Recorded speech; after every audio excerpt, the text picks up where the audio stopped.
We have previously discussed the good, the weird, and the creepy ways ancient Egypt changed the world as we know it. And today we're going to expose the absolutely disgusting and repulsive secrets about their civilization.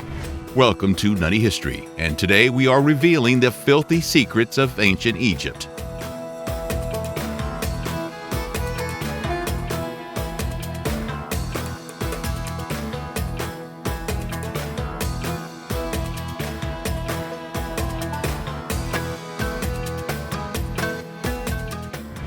The Shepherd of the Rear.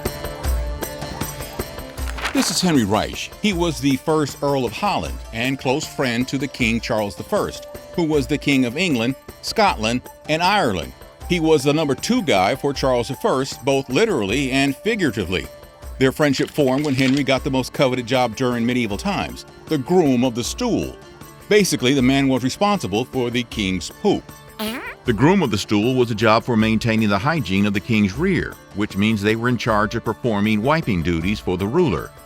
However, such jobs were not exactly a medieval invention, and this responsibility goes back thousands of years to, you guessed it, ancient Egypt. In medieval times, it was like having the janitor's job, but with a lord's salary.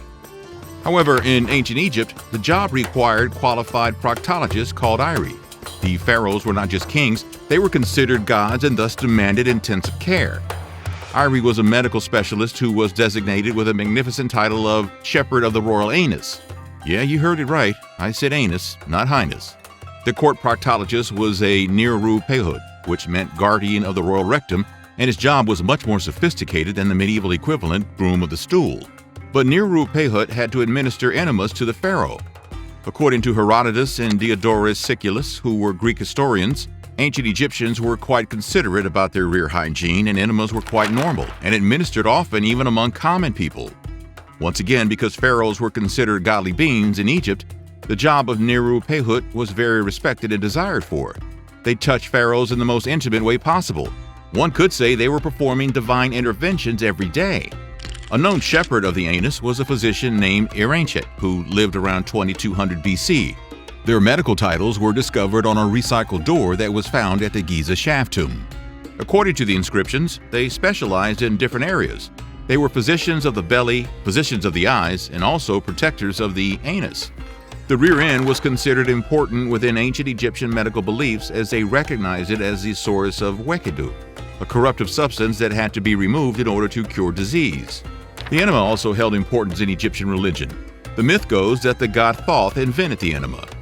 It's interesting because Thoth is depicted with the head of an ibis, and the venerated bird can be observed using its curved beak to wash its own behind with water.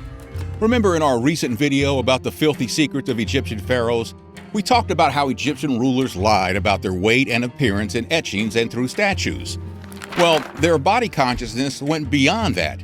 They wanted to eat a lot, but also wanted to look like Instagram influencers too. Does that sound like someone you know? So, to get rid of the excess weight without putting in any actual effort, Egyptian royalties would take laxatives at least 3 times a month to achieve the slim, muscular physique that was the beauty standard even back then. The laxative was made out of castor oil and would make them spend most of their day inside the washroom. And if that hasn't terrified you yet, remember these were the days long before plumbing was invented and Egyptians still had their toilets indoors. Pretty sure you would need a gas mask to walk into that house. Laxatives became so popular as a medical solution that Egyptians started popping them like aspirins. Cough? Take a laxative. Feeling famished? Take a laxative. Diarrhea? You wouldn't believe it, but straight up, laxative.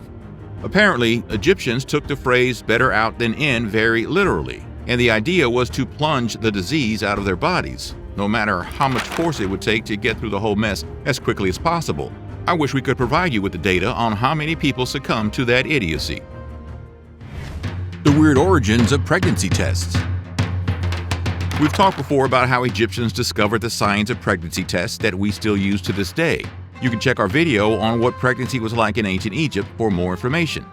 But the road to that discovery was quite bumpy. Egyptians indeed had a whole medical system dedicated to pregnancy and childbirth, with women working as physicians side by side with their male counterparts. But they also had medical beliefs that made no sense whatsoever. You know, for some, the color blue brings them happy news, and for others, the absence of it is a sigh of relief.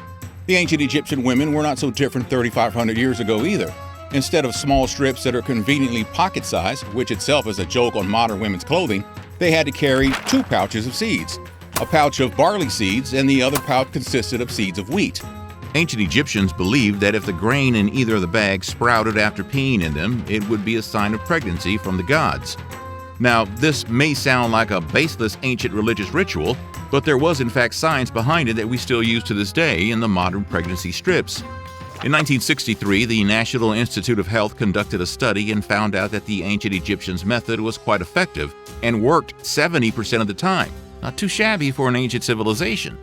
Thanks to Margaret Crane, modern pregnancy self-tests became available in 1969 following the study. They rely on proteins that can detect a hormone called human chorionic gonadotropin, or HCG. These proteins also elevate levels of estrogen in a woman's urinary system, and based on the evidence, it is speculated that estrogen helps a lot to promote seed growth. So it does all add up.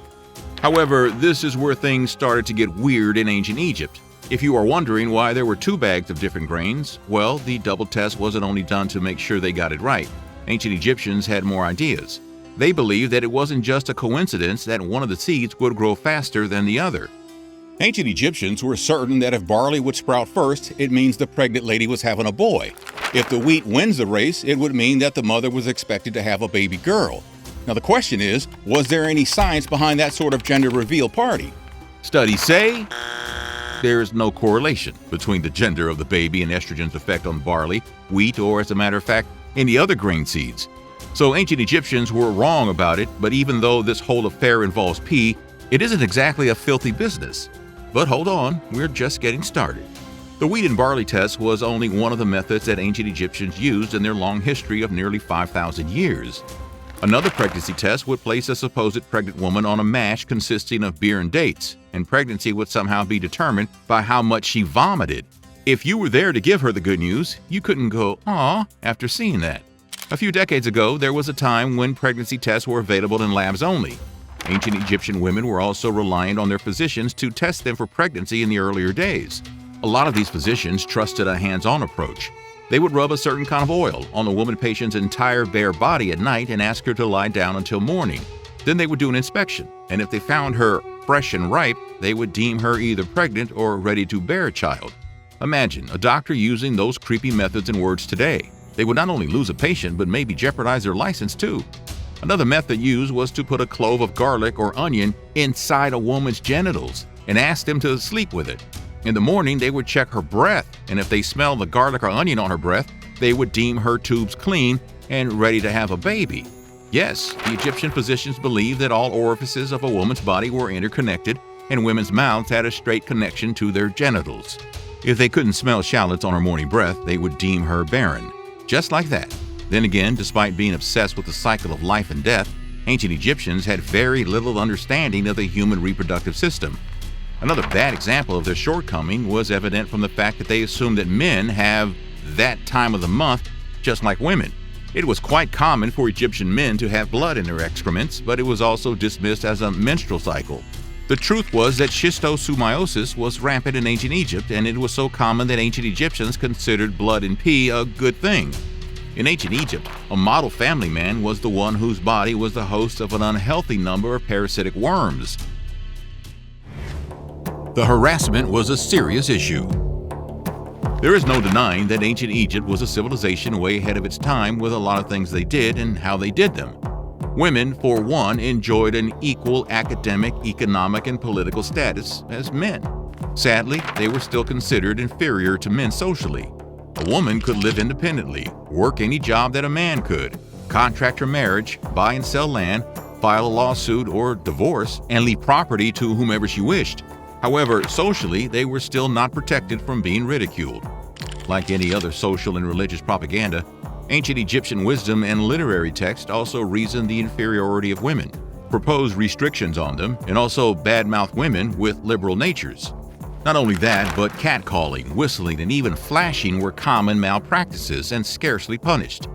Herodotus mentions in his records that it was common during sacred religious festivals for men to flash their privates at women on the shores of the River Nile while traversing on the boats. This would accompany jeering, catcalling, and teasing.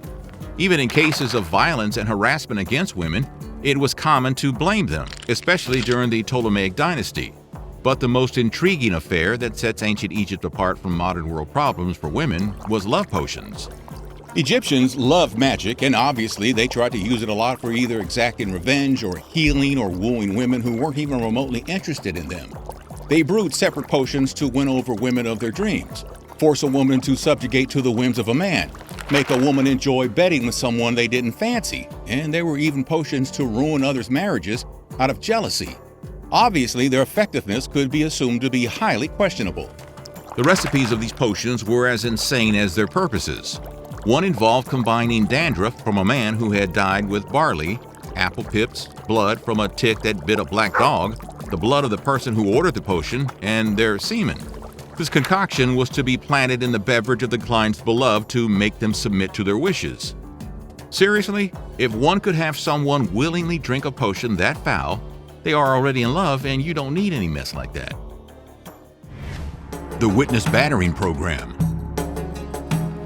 They say snitches get stitches, and it was established very early in human history with Egypt. But it isn't at all what you're thinking. In fact, both snitching and stitching were mandatory by law. After the plot to terminate Ramesses III was successful, the guards not only rounded up the conspirators, but also all of the people who were working in the pharaoh's palace and court. The court ruled that all of them had plenty of opportunities to overhear the plot and warn the guards. Because they didn't, and it resulted in the pharaoh's death, it was decreed to have their ears chopped off no matter if they were aware of the plot or not. Such precedents, though unfair, spooked people enough to rat on any criminal prep work they came across in their surroundings. Now, the ancient Egyptian guards didn't play good cop, bad cop at all. It was bad cop all the way. They were very offhand about tormenting and hurting people during investigations. Whether they were potential suspects or potential witnesses, it was common for them to begin an interrogation by tying the subject to a stake and beating their hands and feet until they felt satisfied with the answers. Even suspects' friends and relatives were subject to such harsh punishment. Obviously, with such treatment, it was quite possible that people may confess falsely to simply stop the torment. And surprisingly, ancient Egypt guards did acknowledge that. This is why they would thoroughly investigate cases and crime scenes to make sure they would get the right person prosecuted. For witnesses, the torment wasn't only physical, but psychological as well. There were no oaths to take before delivering testimony back then. Instead, ancient Egypt courts would ask the witness to describe in detail how they would like to be punished. The punishments were chosen by the court already, but it made the witness realize what the cost of their lying would be and discouraged them by planting the fear of it. The Mummification Industry. If you live in the modern United States, dying is not cheap. It takes over $15,000 for a funeral in the U.S. these days, and can be a huge toll on the savings of a middle-class income family. Even cremation costs about $7,500. So imagine a nation that was so obsessed with the afterlife that they lived their entire life preparing for it, and then had an elaborate funeral ritual to preserve their body for hundreds of years. How much did that funeral cost? Well, it wasn't easily affordable for sure. Found in the writings of a Greek traveler, it is mentioned that during the 1st century BC, the cost of mummification would have been 1 talent of silver. That's 30 kilograms, or 66 pounds of silver, for the best possible mummification treatment. It was filthy expensive. However, it is believed that as things had changed a lot under the Ptolemaic dynasty, this pricing could have been inflated. The cost of the supplies of mummification today, including linen, sodium carbonate decahydrate, or commonly known as the natron salt, resin, and incense would cost about $3,600. But we haven't even added the cost of labor yet, which was the most intricate element of the process. It's fair to assume that to be mummified today, it costs around $70,000. In fact, presently, various businesses actually mummify the bodies of people as well as pets. Pet mummification can cost from $7,000 to over $100,000. Naturally, such an expensive operation wasn't feasible for everyone. This is why people from lower classes would resort to incomplete mummification. They would skip having a sarcophagus or even a coffin and leave some or all organs remaining intact during the dehydration of the body. Those who were dirt poor would sadly resort to just wrapping the deceased in cloth and burying them in the desert sand for a few weeks to dry them naturally. Unlike the rich, who would rest for eternity in a tomb painted with inscriptions from the Book of the Dead, the Pyramid Text, and the Coffin Text, the poor would be buried in unnamed graves in a cemetery. King Tut's Cursed Mummy. The curse of King Tutankhamun can be considered the most popular hoax related to the ancient Egyptians. When Howard Carter found the untouched tomb of the young pharaoh, he did find uncursed treasures and wealth that were never seen before by an archaeologist. Carter himself lived for decades after the controversy. However, there was one thing that was alive in King Tut's tomb. Let's just say that when King Tut was buried, his flagpole was up. Nobody knows exactly why, but Tut was the only Egyptian ruler that was found mummified with a pitching tent. The most bizarre aspect of the mystery surrounding why his tower was pointing north while being buried is that some historians believe that it didn't even belong to King Tut. Some people think that his embalmer switched his real thing with that of a more impressive donor. Gender bender. The idea of fixed genders may be a thing that is rooted in history, but it was definitely not a thing that originated in Egypt. To give you more context, Egyptians were quite cool with gender fluidity and believed that the genders were not part of the afterlife. Egyptian mythology is full of moments where many gods changed their genders, and they believed that humans would change genders after death. As women were considered socially inferior to men, women with fulfilling lives were thought to transform into men in the afterlife. Their highly proactive gods also had more features apart from the two conventional genders. For example, it wasn't uncommon that Egyptian goddesses were represented with beards sometimes, and Queen Hatshepsut also tried to present herself with a fake one to become pharaoh. Do you think we missed anything bizarre or disgusting about Egypt in the video? Tell us in the comments. And as always, thanks for watching Nutty History. Don't forget to like and share, and press subscribe to watch more nutty videos like this.